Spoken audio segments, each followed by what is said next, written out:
Hey everyone, welcome back to the channel. Today I'm gonna show you how to change Twitter handle. Your handle doesn't have to be your real name, and it can be anything from phrase, meme, or random assortment of words and numbers.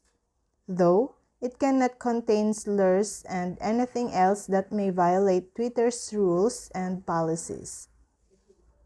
Whether you use Twitter for personal use or business, the right username holds significance to your brand and marketing strategy.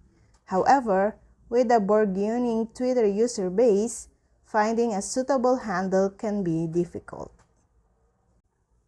Now, to change a Twitter handle, first, open the Twitter mobile app. Tap on your profile icon at the left corner of your device screen to open the drop-down menu.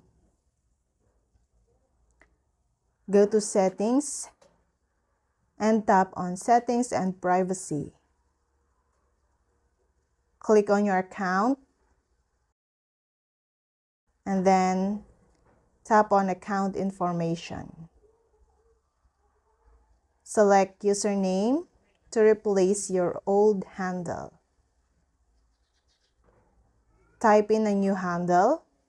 If it's taken, Twitter will prompt you to pick an available option. Twitter might also suggest available handles. If you choose an available username, you'll see a green check mark. Now, click Done to save your new handle. And that's all. Thank you guys for watching these videos, and see you guys for the next videos.